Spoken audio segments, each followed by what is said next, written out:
Acho que vai dar certo. Muito bem, então, nós temos estudado muito a respeito da doutrina das Escrituras, né? Essa ciência que a teologia intitula de bibliologia, estudo, né, dos livros sagrados.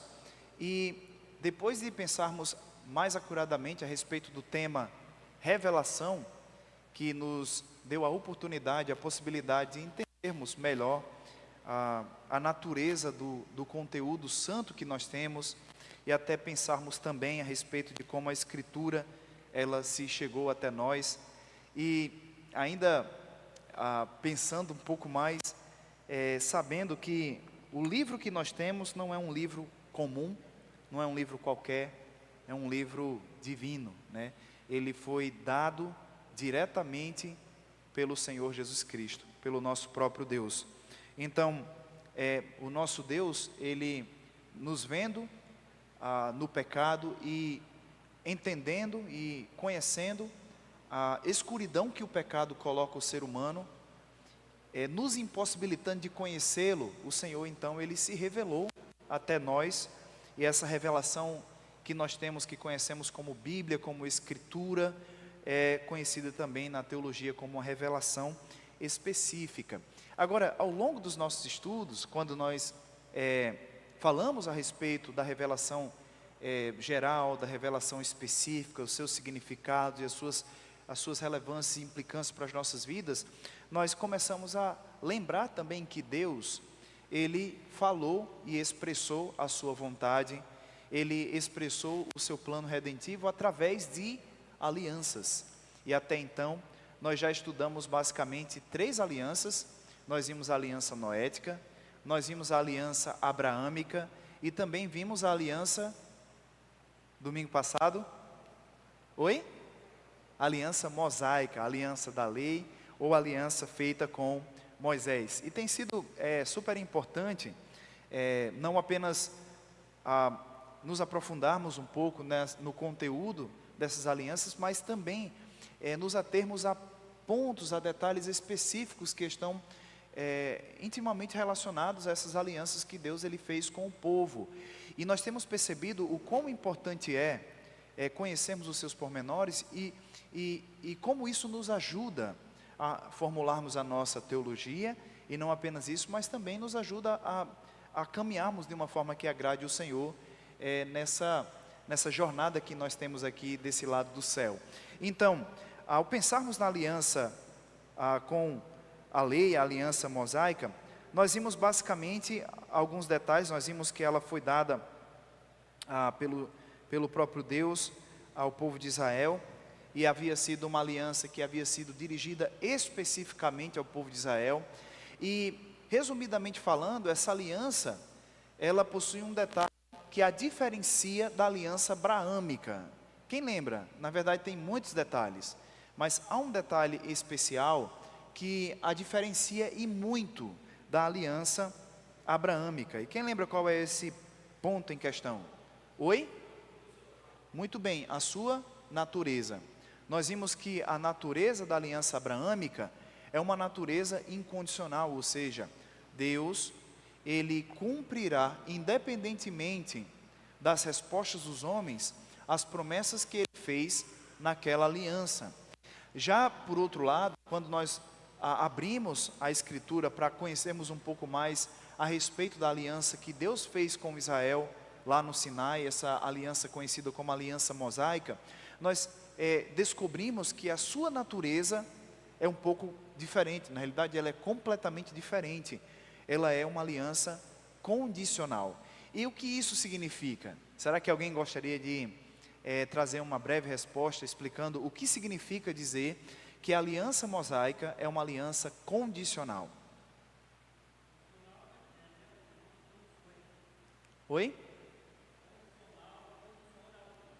Perfeito. Então, nesse caso, para que a aliança continuasse em vigor, era necessário o quê? Era necessário a obediência do povo de Israel. Agora, isso é importante percebermos porque em compreender a natureza condicional dessa aliança, nos ajuda não apenas a reformar nossa teologia, como também nos ajuda a viver nessa vida de uma forma que agrade o Senhor. Por exemplo, como que entender a aliança mosaica como sendo uma aliança condicional me ajuda a formar a minha teologia e caminhar de uma maneira que agrade o Senhor neste mundo.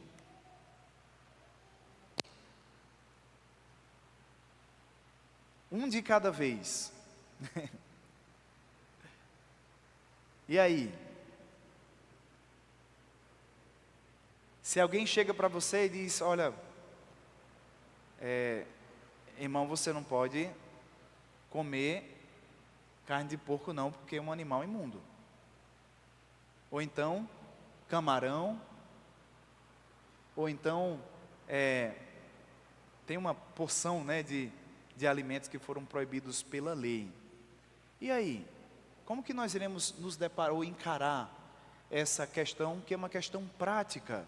Então, notem que em compreender a condicionalidade da lei, nos ajudará a viver a vida cristã de uma forma que agrade o Senhor. Nós iremos desfrutar da liberdade, da graça de Deus.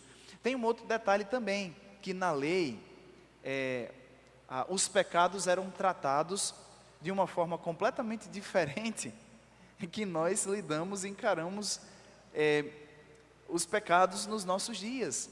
Vocês sabem muito bem que um filho desobediente, e até a Escritura fala sobre um filho desobediente, contumaz, ou seja, aquele que que perseverava na sua rebeldia. Como que era tratado com esse filho? Ele era levado para fora da cidade e ele recebia a punição como se fosse uma pena de morte. E isso se aplicava a muitos outros casos também, como adultério, como tantas outras coisas que a Escritura do Antigo Testamento, ela nos mostra. Mas quando nós chegamos para o Novo Testamento, irmãos, nós temos uma nova dinâmica. Nós temos que aqueles que fazem parte da comunidade cristã, da igreja do Senhor Jesus Cristo, quando eles cometem no pecado e insistem no seu pecado, nós não tratamos dessa forma. Você imagine só, um conselho de irmãos para apedrejar aquele que custa em se arrepender, ou que se recusa a se arrepender ou abandonar o seu pecado. Então não é bem assim. Nós precisamos compreender a Escritura e interpretar a Escritura pela própria Escritura. Existe uma outra questão que não é tão extravagante como esses exemplos que eu tenho citado, mas é muito recorrente, nós encontramos muito nessas igrejas neopentecostais, quando eles utilizam as palavras de maldição e as palavras de bênção dessa aliança para manipular o coração dos seus ouvintes. Eles dizem, olha, se você fizer isso, você vai ser abençoado. Olha o que a Bíblia está dizendo. Vai vir chuva, vai vir isso, aquilo, outro. E sabe, queridos irmãos, é inegável que um cristão que vive em obediência, ele não irá desfrutar de bênçãos.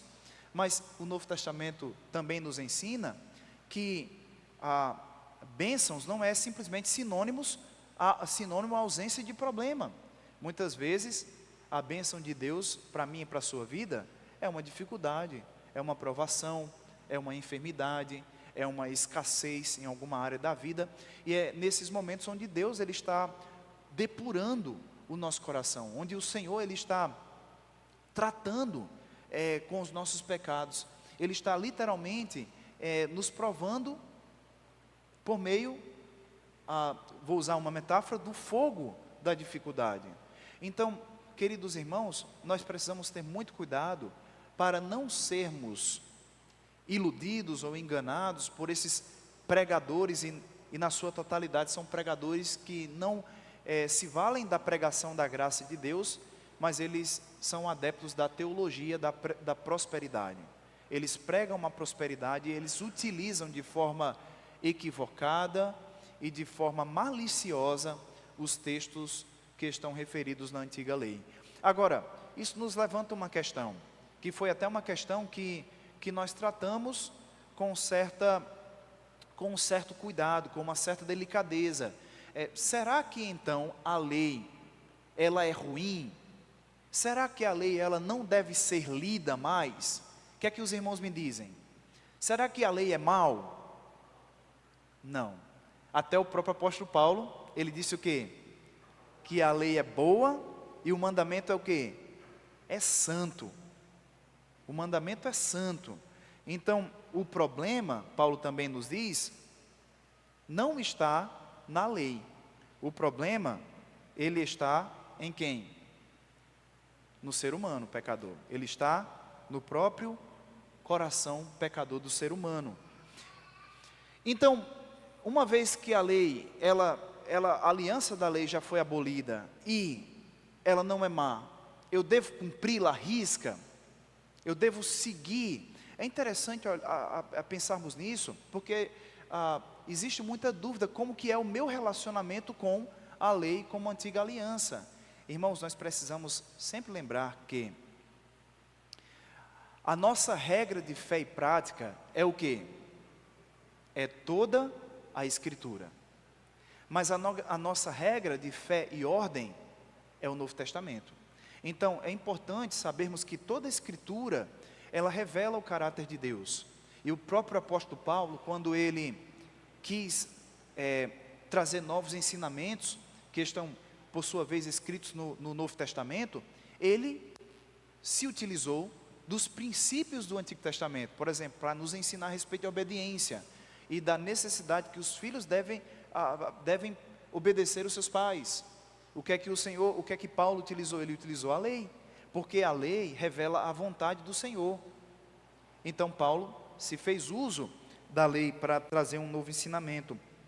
Além do que, o apóstolo Paulo também nos diz que toda a Escritura, ela é inspirada, ela é útil para a educação, para a nossa correção, a fim de que o homem seja perfeito e perfeitamente habilitado para toda a boa obra. Então toda a palavra do Senhor, ela deve ser lida, mas ela deve ser lida no seu devido contexto. A lei nunca nos foi conferida para a salvação. A lei nunca nos foi dada para que o homem pudesse alcançar a salvação. Lá nós temos a descrição dos sacrifícios, e aqueles antigos judeus, quando eles sacrificavam pela fé, olhando para o futuro que era Cristo. É claro que isso foi deturpado ao longo do tempo. Então, irmãos, a lei, ela é na realidade uma expressão de quão perfeito é o nosso Deus e de quão distante dele está o homem. E é também aquele recurso maravilhoso que nos mostra que o homem, ele não pode alcançar a salvação por meio do cumprimento da lei.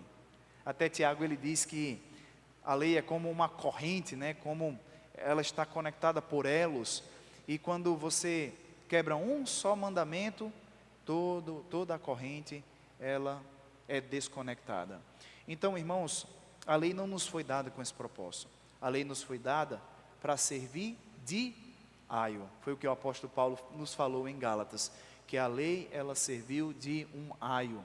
E aí vocês lembram, que o aio era aquele tutor que ensinava e que mediava aquela criança até o seu estado de maturidade, onde naquele processo ela não somente era instruída, mas ela era disciplinada.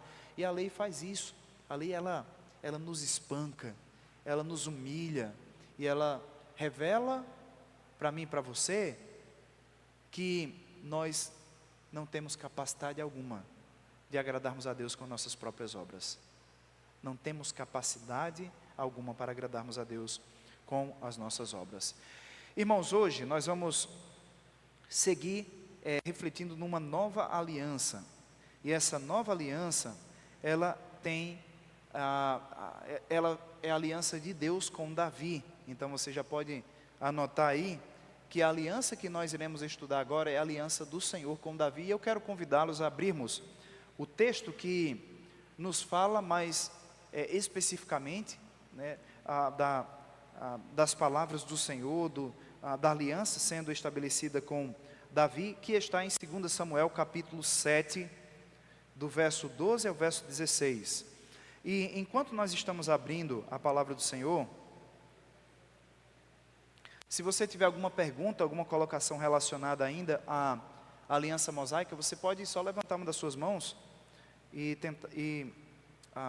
expor o seu comentário, ou, no caso for uma pergunta, também fazer a pergunta e nós tentaremos respondê-la à luz da Escritura. 2 Samuel, capítulo 7, eu gostaria de ler do verso 1 até o verso 17, sendo que o que nós iremos notar é que a aliança, ela irá, as palavras de Deus para Davi, elas começam a serem mais compreendidas, né, como uma aliança a partir do versículo 12, mas eu gostaria de abrir com você desde o versículo 1 e lermos juntos, e a palavra nos diz assim: sucedeu que, habitando o rei Davi em sua própria casa, tendo-lhe o Senhor dado descanso de todos os seus inimigos em redor, disse o rei ao profeta Natã: olha, eu moro em casa de cedros, e a casa de Deus se acha numa tenda. E disse Natã ao rei: vai e faze tudo quanto está no teu coração, porque o Senhor é contigo. Porém, naquela mesma noite, veio a palavra do Senhor a Natã, dizendo: vai e dize a meu servo Davi: assim diz o Senhor, edificar-me-ás tu para minha habitação? Porque em casa nenhuma habitei desde o dia em que fiz subir os filhos de Israel do Egito até o dia de hoje, mas tenho andado em tenda, em tabernáculo. Em todo lugar em que andei com todos os filhos de Israel, falei acaso alguma palavra com qualquer das suas tribos, a quem mandei apacentar o meu povo de Israel, dizendo: por que não me edificais uma casa de cedro? Agora, pois, assim dirás o meu servo Davi: assim diz o Senhor dos exércitos: tomei-te da malhada de detrás das ovelhas, para que fosses príncipe, sobre o meu povo, sobre Israel. E fui contigo por onde quer que andaste. Eliminei os teus inimigos diante de ti, e fiz grande o teu nome, como só os grandes têm na terra. Preparei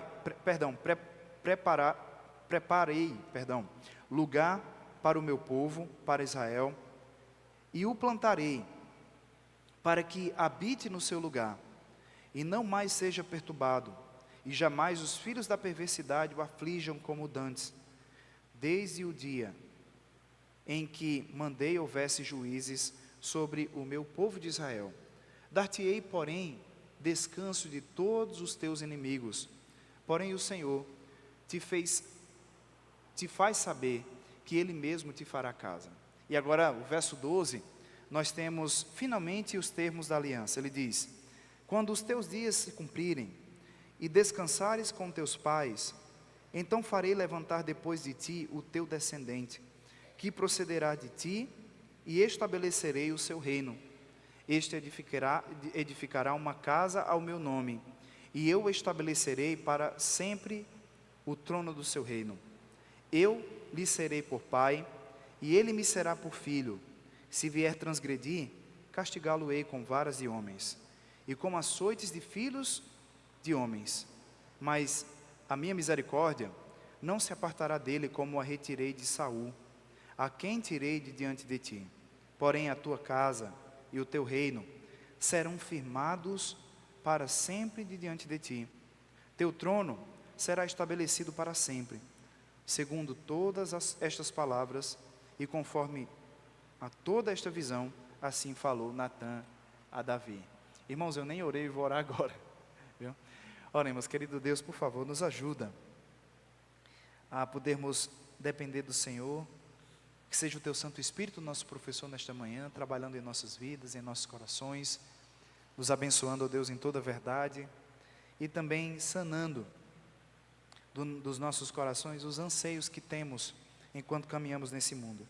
Nós sabemos que a Tua palavra, ela tem o poder de transformar e de nos encher de esperança. Então nós assim clamamos e pedimos que o Senhor também me capacite a ser um instrumento, um veículo de transmissão fiel da tua palavra. Eu oro em nome de Jesus. Amém. Muito bem, então no contexto desse texto que nós acabamos de ler, nós vamos recordar que depois da conquista de Jerusalém, que estava nas mãos dos jebuseus, Davi ele fez de Jerusalém a capital do seu reino. E é interessante notarmos que até então os capítulos anteriores nos mostram como que a arca ela andava de um lugar para o outro com os filhos de Israel, mas agora finalmente a arca da aliança ela é levada para Jerusalém e ela é depositada, ela é guardada, ela é colocada numa tenda.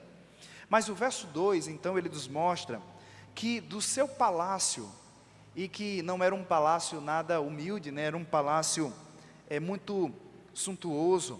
O texto nos diz que ele havia sido construído de cedros, uma madeira nobríssima, né? Que naqueles dias significava ter um grande luxo, ter grandes somas de dinheiro. Então Davi, ele é constrangido quando ele do seu castelo cheio de pompa contempla o lugar humilde, a tenda humilde, onde se encontrava a Arca da Aliança. E aquilo então produziu culpa no seu coração. Mel, tu poderia me ajudar de novo aqui, que deu problema. E diante disso, Davi, ele expressa no seu coração construir um templo que pudesse abrigar aquela arca. Agora eu acho que é muito importante nesse ponto começarmos a lembrar o que representava a arca para o povo de Israel. Por que era tão importante para Davi e para o seu povo construir uma grande edificação, um templo, para abrigar naquele lugar aquela arca? O que significava, o que representava a Arca da Aliança? Quem gostaria de fazer um breve comentário que pudesse responder essa pergunta? Muito bem. Resumidamente falando, a Arca da Aliança, ela representava a presença de Deus no meio do povo. Eu acho super interessante que quando o Novo Testamento fala sobre o Espírito Santo habitando em nós, algumas palavras que são utilizadas para descrever essa graça que nós recebemos, são justamente as palavras que nos conectam a essa ideia de um tabernáculo. Porque o Novo Testamento, em alguns lugares, nos dizem que o Espírito Santo tabernaculou. A ideia de que o Senhor, ele enchia com a sua glória o tabernáculo. Mas é interessante que voltando para o contexto, quando Davi, ele expressa o desejo de construir essa grande edificação que pudesse abrigar a glória do Senhor, aquela arca, o que acontece é o contrário, porque no verso 12, o texto diz assim: quando os teus dias, isto já é o Senhor falando, ele diz: quando os teus dias se cumprirem e descansarem com teus pais, então farei levantar depois de ti o teu descendente, o qual procederá de ti, e estabelecerei o seu reino. Este edificará uma casa ao meu nome, e eu estabelecerei para sempre o seu trono, o trono do seu reino. Interessante que, ao invés de imediatamente Davi construir uma casa, o que nós encontramos é que Deus, ele promete que iria construir uma casa para Davi. E notem que aqui nós temos um jogo de palavras, porque a palavra casa, ela pode se referir a uma construção, uma edificação, mas ela também pode fazer uma referência a uma dinastia, a uma família. Por exemplo, eu posso falar que a casa do irmão Elinardo, me referindo à família dele, e ao mesmo tempo, em outro contexto, me referir à casa do irmão Elinardo, tem portões que são brancos. Entendem? Então eu posso utilizar essas palavras de duas formas, e é nesse contexto então que o Senhor, ele está fazendo promessas a Davi. Ele está dizendo: você tem intenções de me construir uma casa, mas eu é quem construirei uma casa para você e os seus descendentes, ou seja, uma dinastia. Então, diante disso, nós encontramos que a partir daí, Deus ele estabelece uma aliança com Davi, que é conhecida como a aliança davídica. E tem um detalhe super interessante, antes de começarmos a nos ater nas promessas que estão contidas nessa aliança, é que, assim como todas as alianças que já estudamos, a aliança de Davi, a aliança davídica, ela também é estabelecida com promessas. E tem um fato aqui interessante. Essas promessas da aliança davídica, elas repetem e elas desenvolvem promessas que já haviam sido dadas, feitas em alianças passadas. Eu quero somente lembrar os amados irmãos da natureza da revelação do Antigo Testamento, que é uma revelação que vem progressivamente. Vamos lembrar que em Gênesis capítulo 3, nós temos essa figura de um descendente da mulher que iria ser o Salvador. Olha que coisa maravilhosa. À medida que o homem peca, imediatamente o Senhor promete uma salvação para os pecados do ser humano. E a partir daí nós já começamos a perceber que existe uma palavra-chave no Antigo Testamento que, ao ser compreendida bem, ela nos ajudará a entender tanto o Antigo quanto o Novo Testamento. E essa palavra é a palavra descendente. Porque em Gênesis 3 nós somos informados do descendente da mulher.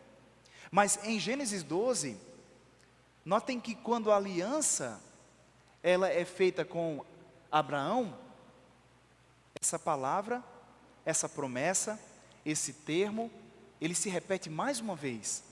Por quê? Porque a Abraão também é prometido por meio do Senhor que ele teria descendentes.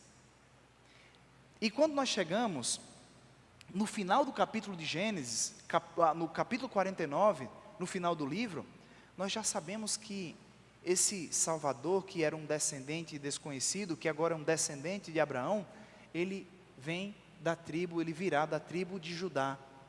E vocês estão notando que à medida que a revelação ela vai sendo dada, à medida que Deus vai apresentando ao ser humano os desígnios, os seus propósitos para a salvação do ser humano, mais clareza também ele vai conferindo ao seu próprio povo. Porque agora em 2 Samuel, nós começamos a perceber que esse descendente prometido, ele viria da linhagem de Davi. Mas antes de pensarmos propriamente no descendente, notem que no capítulo 7, nós encontramos a repetição e a renovação e a expansão de novas promessas. Por exemplo, será que alguém gostaria de ler o versículo 9 do capítulo 7, lendo bem alto?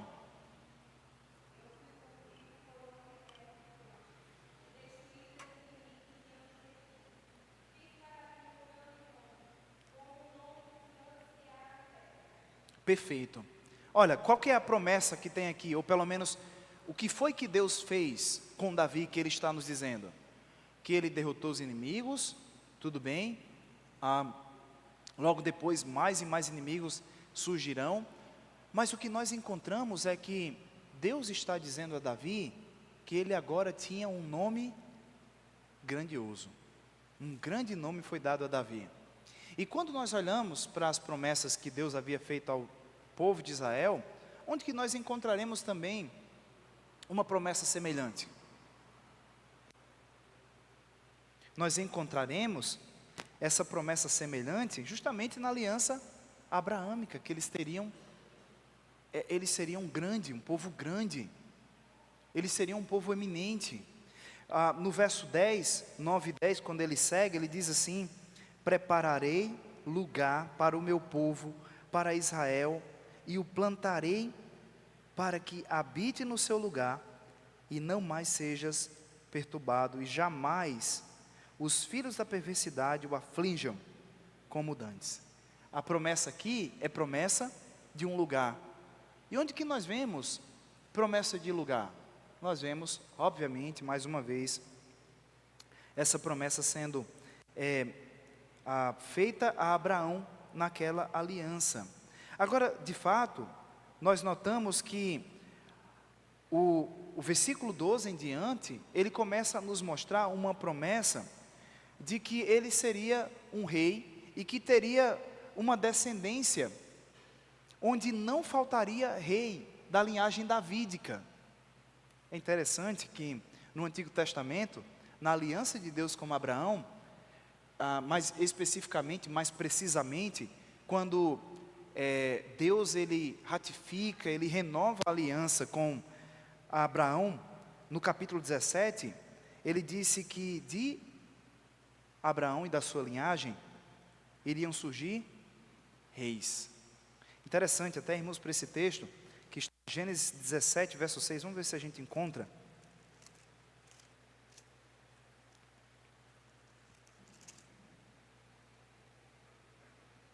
Ele diz assim, verso 6, far-te-ei fecundo, extraordinariamente, de ti farei nações, e reis procederão de ti. Então, o que nós notamos aqui é que, resumidamente falando, a promessa de Deus, ela repete e ela expande promessas que haviam sido feitas anteriormente, mas de forma mais específica, a aliança de Deus com Davi, ela repete uma promessa que havia sido feita na aliança abraâmica, e ela expande, nos trazendo mais informações de que nessa aliança, esses reis seriam da linhagem davídica. E não apenas isso, o que nós encontramos é que na linhagem e na dinastia de Davi, nunca mais iria faltar rei. Então, a primeira promessa que nós nos deparamos nessa aliança de Deus com Davi, é que quando ele anuncia esse pacto, Deus ele prometeu uma dinastia perpétua a Davi, firmando o seu trono para todo o sempre. Interessante que em 2 Crônicas, capítulo 13, verso 5, nós temos um texto que repete basicamente essa promessa. E eu queria pedir que alguém pudesse ler esse texto.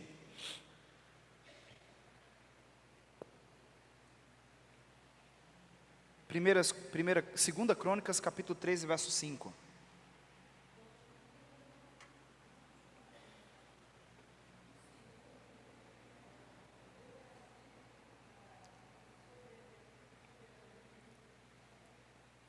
Então, eu vou ler novamente, porque eu acho que não deu tempo todo mundo abrir, mas diz assim, mas muito obrigado, ele diz, não vos convém saber que o Senhor, Deus de Israel, deu para sempre a Davi, olha que palavras, deu para sempre a Davi a soberania de Israel, a ele e a seus filhos, por uma aliança de sal.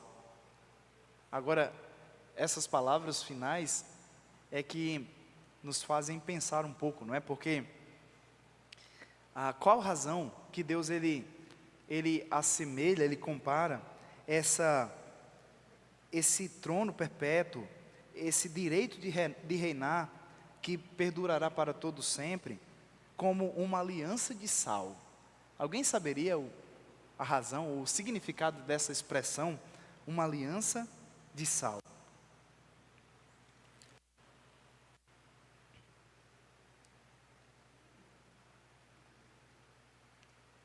Naquele contexto, sal representava algo permanente e que não possuía corrupção. Porque, se você fosse ater um pouco na figura do sal, o sal parece que não tem, talvez hoje tem muitas coisas adicionadas, tenha prazo de validade, né? Mas sal não se estraga, sal não fica... exatamente, ele conserva, ele é utilizado até para conservar. Então a ideia era que essa aliança, ela seria não apenas permanente, mas ela não sofreria com um desgaste. Então o próprio Senhor, ele havia garantido a Deus, ele havia também garantido a Salomão, e nós encontramos isso nos versículos seguintes, que ele diz que não seria Abraão, mas seria o seu filho que iria construir o templo, e o trono dele seria estabelecido para sempre. E tem um detalhe aqui no versículo 14. Ele diz assim: eu lhe serei por pai, e ele me será por filho. Se vier a transgredir, castigá-lo-ei com varas de homens e açoites de filhos de homens. Mas a minha misericórdia não se apartará dele, como a retirei de Saul, a quem tirei diante de ti. Então notem que nessas palavras, onde Deus ele promete que não Davi, mas o seu próprio filho Salomão seria quem seria o construtor do templo, ele também promete que, embora ele se desviasse dos caminhos do Senhor, embora ele transgredisse, o seu trono não seria, o seu direito de reinar perpetuamente não seria retirado dele. A aliança não seria nunca de forma nenhuma desfeita. O que aconteceria é que, se eles transgredissem, eles seriam castigados com varas de homens e com açoites dos filhos dos homens.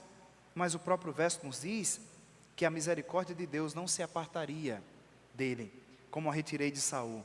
É muito interessante notar essa figura, porque Saul foi um rei não escolhido pelo dedo de Deus, mas escolhido pelos homens, e de acordo com o coração do homem, eles tinham anseios meramente humanos, que não representavam as escolhas e os anseios de Deus, e eles optaram por escolher Saul, mas Saul pecou, se desviou da lei do Senhor, dos caminhos do Senhor, e o que nós encontramos é que ele foi destituído, e junto com ele também a sua linhagem.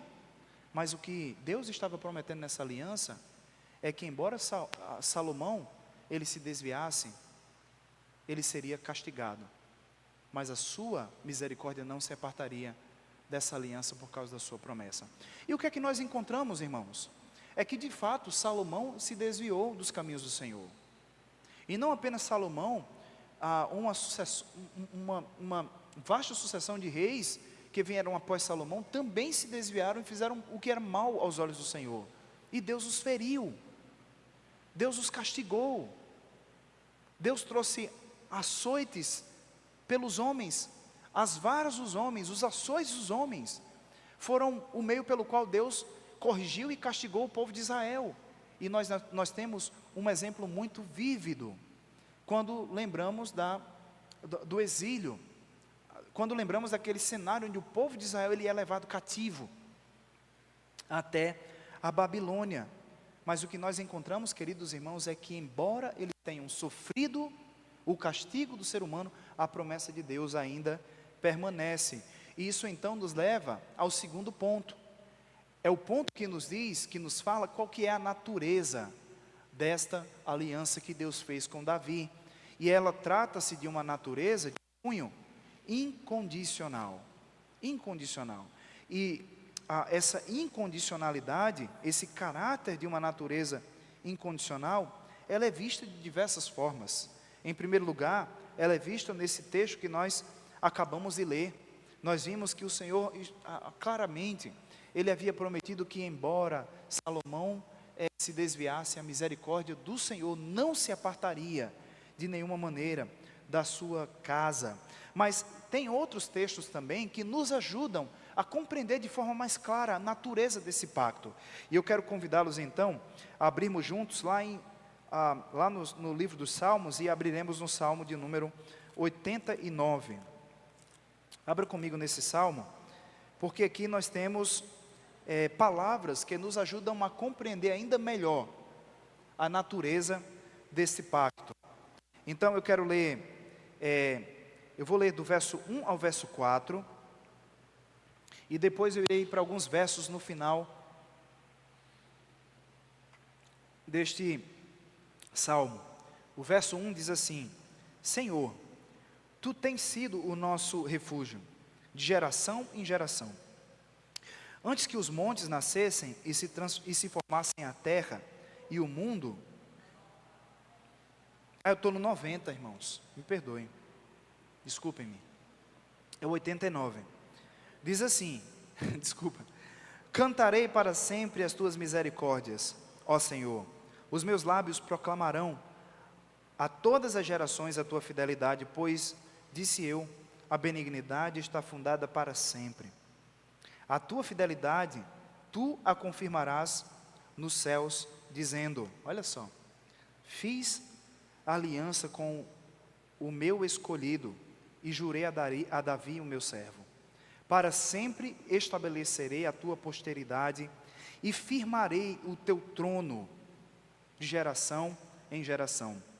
Celebram os céus as tuas maravilhas, ó Senhor, e na Assembleia dos Santos a tua fidelidade. Então, logo depois de no verso 4, ele reforçar a sua promessa incondicional, o salmista, ele celebra a fidelidade de Deus no verso 5.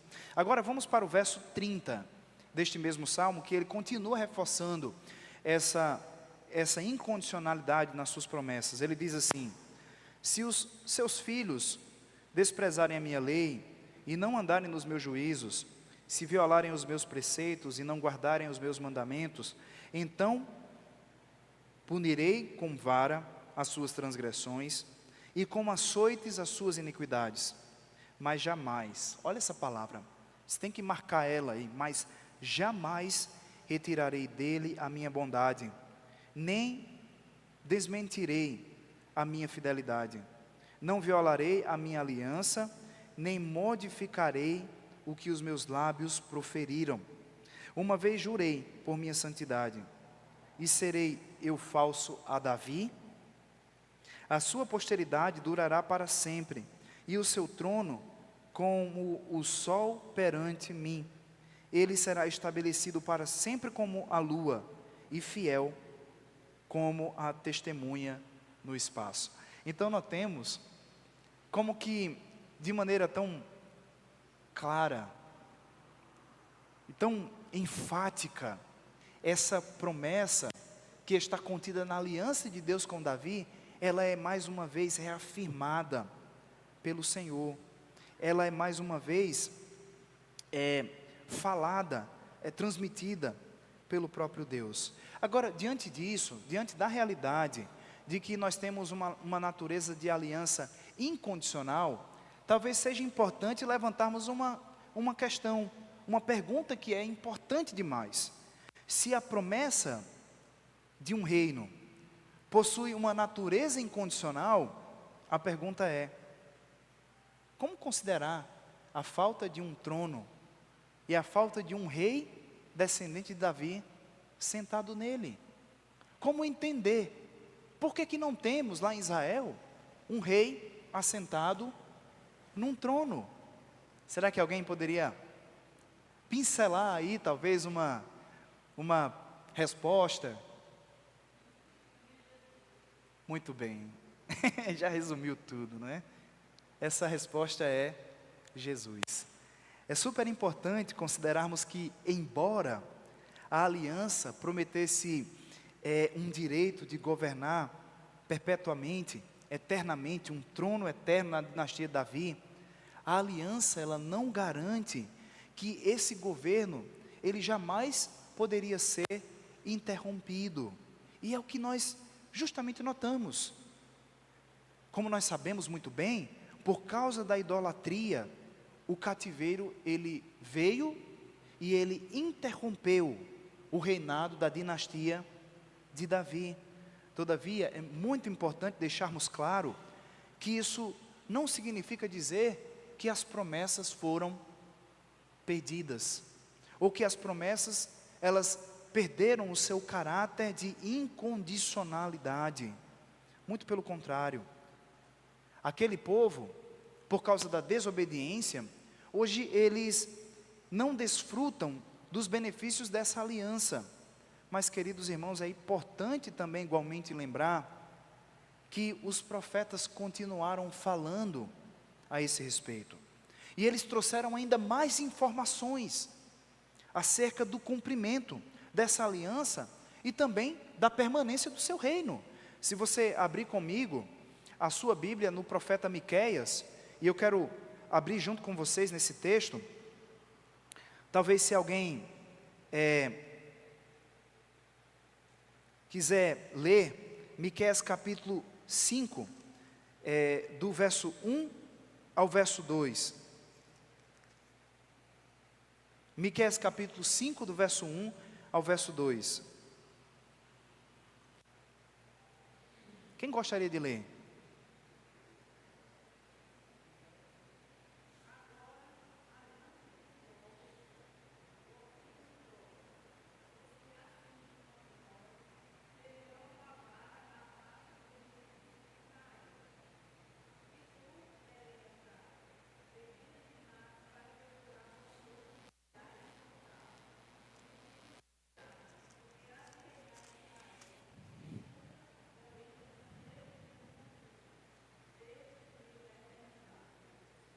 Muito obrigado.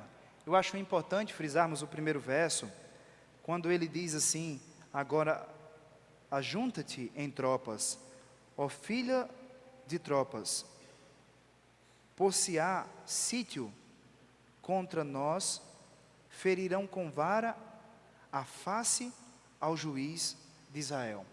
Ele estava justamente mostrando como que essa dinastia, ela seria ferida. Mas ele reforça então a aliança. Ele diz assim: e tu, Belém Efrata, pequena demais para figurar como grupo de milhares de Judá, de ti me sairá o que há de reinar em Israel, em cujas origens são desde os tempos eternos, desde os dias da eternidade. Então no verso 1, o profeta estava justamente falando, antevendo o que aconteceria por causa da desobediência de Israel. Aquele povo seria levado cativo, e a aliança, não, obviamente ela permaneceria, mas o direito de reinar também permaneceria, mas seria interrompido. Os benefícios de se assentar no trono seriam cessados. Mas Deus, Ele não deixa o povo desamparado, e Ele renova mais uma vez as suas promessas por meio do profeta Miqueias. E ele diz: mas calma, porque de ti virá um que irá de reinar. Ele viria de onde? Lá de Belém. Então ele já começa a mostrar de onde ele viria, de Belém. E ele começa a mostrar também qual que seria a natureza desse rei. Ele não seria um homem qualquer. Ele seria um rei de uma natureza singular. O verso 2 nos mostra que as suas origens eram desde os dias da eternidade. Então ele já estava falando quem era esse rei, a natureza desse rei que viria governar sobre Israel. Esse rei era Jesus.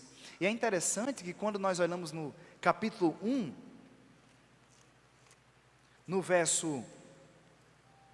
versos primeiros, naquela genealogia, o texto diz assim: livro da genealogia de Jesus Cristo, filho de quem? Filho de Davi. Então, queridos irmãos, nós notamos que Jesus, Ele é o cumprimento perfeito da aliança que Deus havia estabelecido com Davi.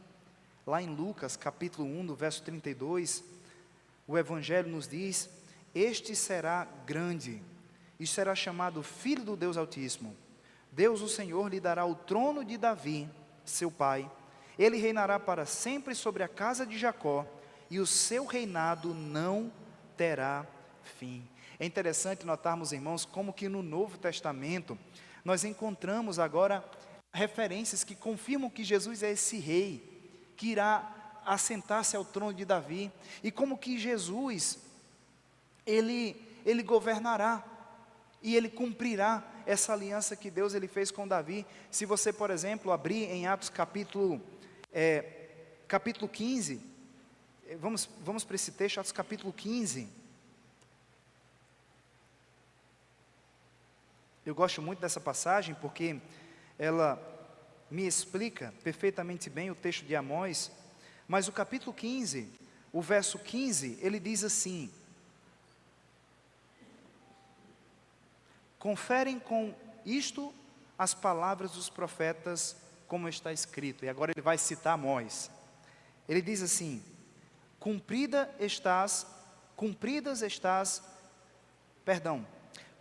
estas coisas, voltarei e reedificarei o tabernáculo caído de Davi, e levantando-os de suas ruínas, restaurá-lo-ei, para que os demais homens busquem o Senhor, e todos os gentios sobre os quais tem sido invocado o meu nome. Eu acho super interessante como que agora esses versos, eles nos levam para a profecia, para o profeta Amós. Eles nos mostram como que essa profecia ela fora cumprida. E o que nós encontramos é que os versículos, eles estão nos dizendo que o Senhor Jesus Cristo, Ele foi aquele que restabeleceu o tabernáculo caído de Davi. Foi Ele quem restaurou o tabernáculo caído de Davi. Agora, o que significa essa expressão, tabernáculo caído de Davi?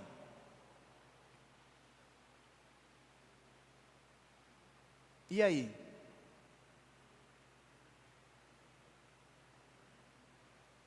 Tabernáculo pode ser também uma casa, né?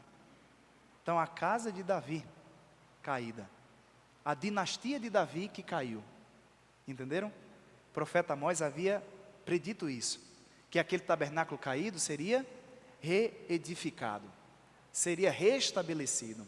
E agora nós encontramos que no Novo Testamento, esse tabernáculo caído, essa casa desestabelecida, ela estava sendo mais uma vez reedificada. E por quem? Justamente pela pessoa do Senhor Jesus Cristo.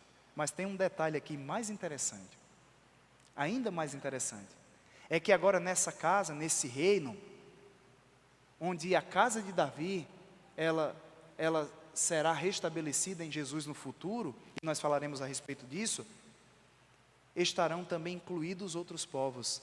Vocês viram que também os gentios, nós os gentios, por meio de Jesus Cristo, de alguma forma ou de outra, seremos também beneficiados com esse trono estabelecido. Então isso nos leva para uma outra pergunta, irmãos. Se em Jesus se cumpriu a aliança davídica, cadê o reino? Cadê o trono? Onde está a justiça de Jesus nesse mundo? Queridos irmãos, existem alguns que advogam que Jesus está reinando, mas reinando no coração. Só que a Bíblia não fala de um trono espiritual. A Escritura está falando de um trono literal, de um reino literal. E é super importante notarmos que a Escritura também nos fala a esse respeito. Quando nós olhamos o Novo Testamento, nós vemos que esse trono, ele será permanentemente estabelecido. Deixe-me utilizar uma palavra melhor, porque a Escritura nos fala de um trono, de um reino de 1000 anos, mas esse trono ele será estabelecido no futuro, e por enquanto, ele permanece velado, nós não sabemos. Eu quero que todos os irmãos possam abrir junto comigo, só é voltar alguns capítulos, se você está no livro de Atos, para o capítulo 1, e nesse texto nós temos a resposta-chave para essa pergunta: onde está o rei, o reino? No capítulo 1 nós encontramos o texto, um dos textos extremamente importantes, porque eles nos ajudam a entender como que a igreja, ela se formou, capítulo 1, capítulo 2, nós somos também informados aqui a respeito da ação do Espírito Santo por meio dos crentes, bem como também nós encontramos um texto que nos explica ou que nos narra a ascensão do Senhor Jesus Cristo.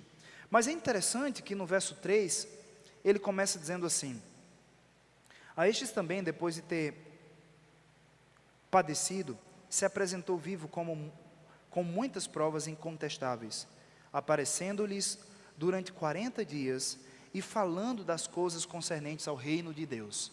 Então Jesus estava na sua forma ressurreta, antes de ser assunto aos céus, pregando o reino, falando do seu reino.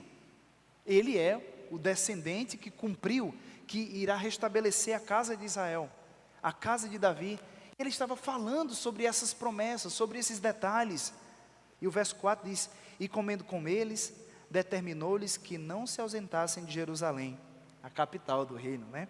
Mas esperassem a promessa do Pai, a qual disse ele, de mim ouvistes. Porque João, na verdade, batizou com água, mas vós sereis batizados com o Espírito Santo, não muito depois desses dias. Então ele está falando, vocês fiquem aí em Jerusalém e esperem o surgimento da igreja, onde eles seriam identificados pelo Espírito Santo com o corpo de Cristo. Mas agora note o verso 6, porque Jesus estava falando sobre o reino dele, e depois ele entra no outro assunto, que era o assunto da igreja, que era o assunto do Espírito Santo, da fundação da igreja.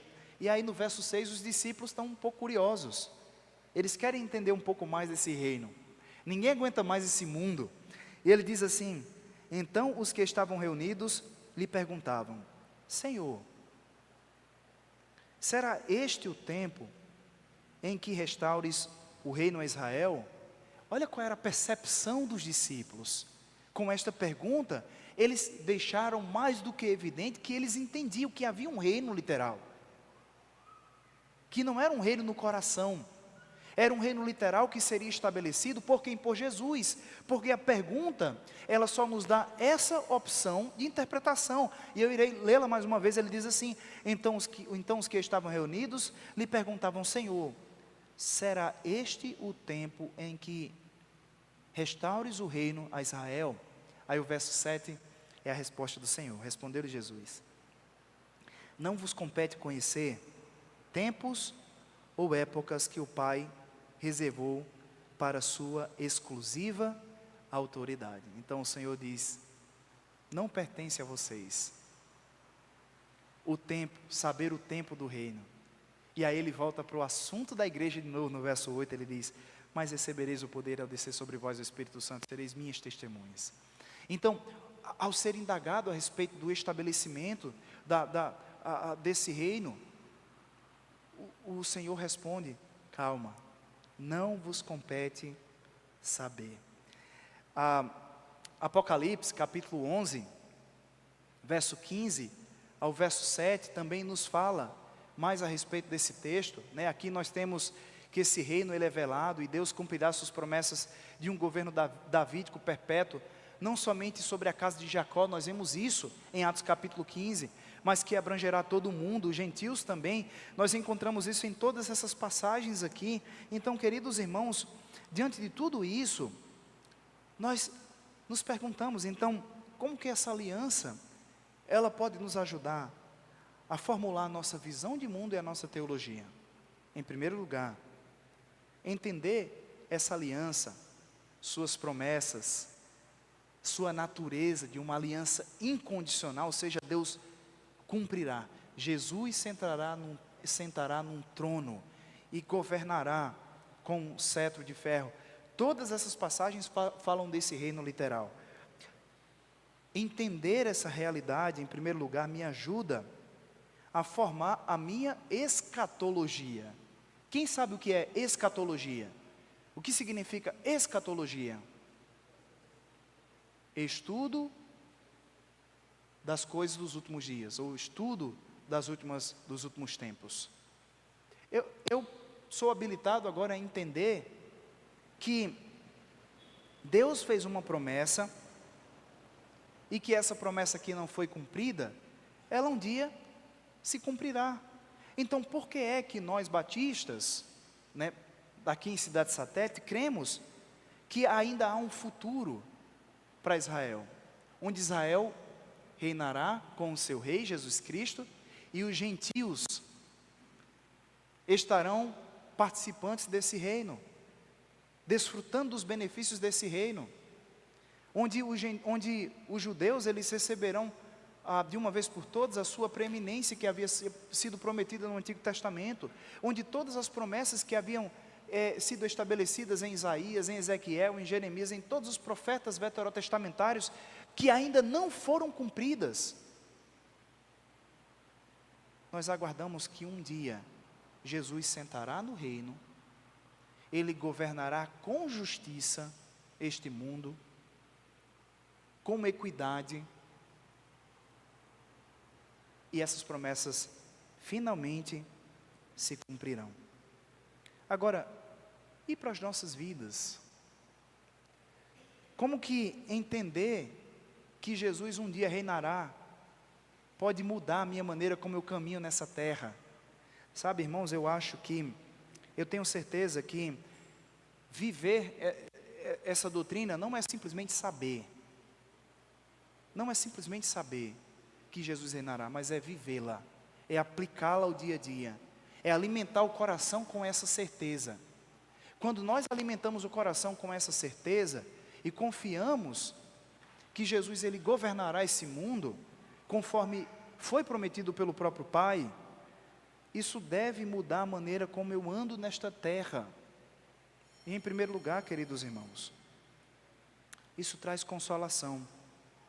Por que nós queremos tanto nessa terra? Nós queremos justiça. Nós queremos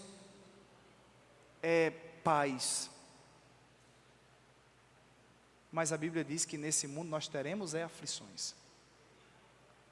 Mas quando Jesus reinar, queridos irmãos, quem se assentará no trono é o maravilhoso conselheiro e o príncipe da paz.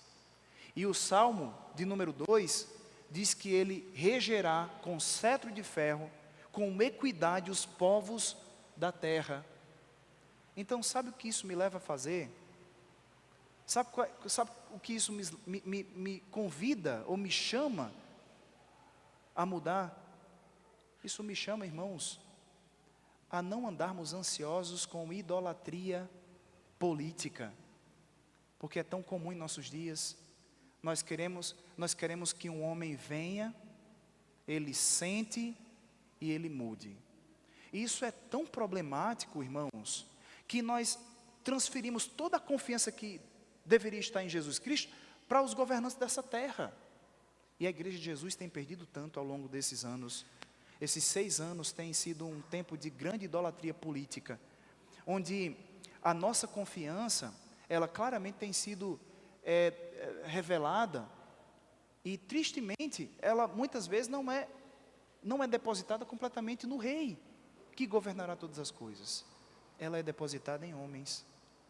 Isso está um ponto tão alto, que nós quase nunca conseguimos enxergar os erros dos governantes dessa terra, especialmente os que eu gosto.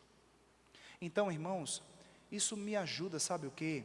A olhar para esse mundo de uma perspectiva diferente. Esses homens, eles são pecadores. Todos eles têm o quê? Os pés de barro. Todos eles têm os pés de barro. Todos eles se envolvem nas corrupções do seu coração, e Deus, acima de tudo, não determinou que fossem homens desse mundo, desta terra, homens falhos, os seus instrumentos para estabelecer um reino de paz e terra.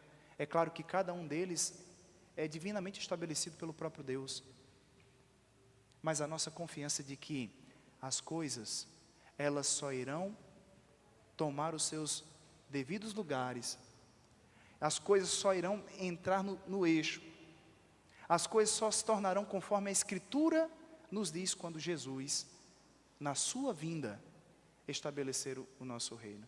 Então, a grande implicação e a grande mudança que somos chamados a fazer em nossa perspectiva de vida, a nossa forma de andar nesse mundo, é de não depositarmos confiança em melhora que advinha de mãos humanas, mas unicamente pelas mãos de Deus. E isso até me ajuda a começar a pensar assim: antigamente eu fazia isso, mas fulano me deu tudo. Não, quem nos dá tudo é Deus. Quem nos dá tudo é Deus. É Deus quem dá, é Deus quem tira. Então, precisamos olhar para o único governo que presta, para o único governante que é verdadeiramente justo e honesto. É claro que não iremos nos abster do nosso dever de cidadão, mas iremos, acima de tudo, depositar nossa inteira e total confiança em Cristo, no Senhor Jesus Cristo. Então, clamemos ao Senhor para retirar do nosso coração essa idolatria política que nos desvia o foco do Senhor. Irmão Teixeira, não tem microfone, irmão, hoje, viu?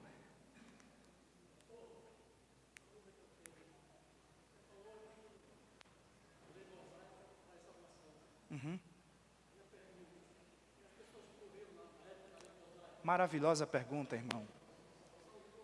Perfeito. Olha a pergunta do irmão, né? Foi a pergunta da lei mosaica ainda. Então, vou dar uma finalizada aqui no nosso aliança abraâmica. E a pergunta do irmão é: se a aliança mosaica não traz salvação, como que as pessoas naquele tempo eram salvas? E aí, o que é que vocês me dizem?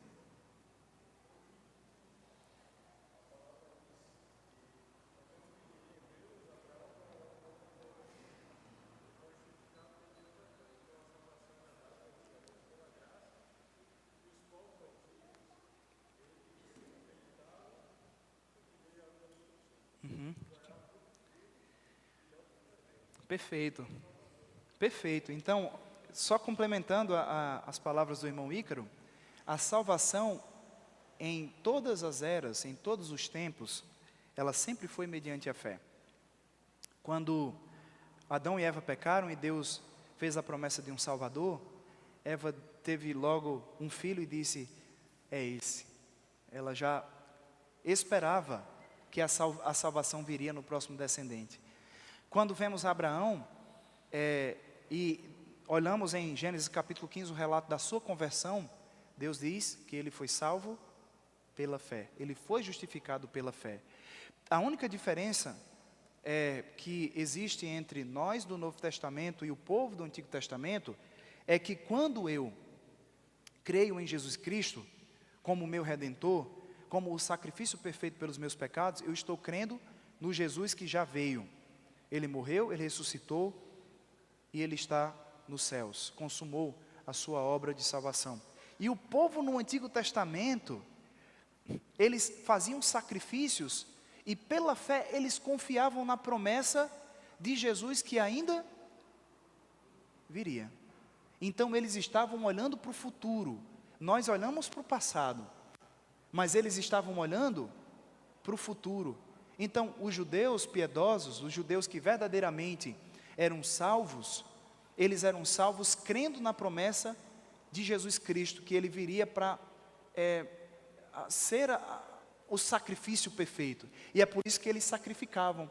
É claro que isso se tornou banalizado quando, no segundo templo, os judeus se tornaram meros religiosos. Eles se tornaram agentes do governo romano, ou seja, dos governos que passaram, e tudo era uma forma de conchavo político. Inclusive, essa idolatria por um rei, por um reino humano, acabou fazendo com que eles fossem afetados na maneira como eles sacrificavam. Os sacrifícios passaram a ser meros atos religiosos. E é por isso que o autor aos Hebreus, ele diz que não é o sangue de animais que retira o pecado, mas era a fé daqueles judeus, lá do Antigo Testamento, quando eles, por obediência ao Senhor, sacrificavam um animal, aí eles aqueciam o coração deles, com a promessa de que Deus enviará o Cordeiro perfeito, que será morto pelos seus pecados. Então, a salvação, ela sempre foi pela fé. Irmão Bruno.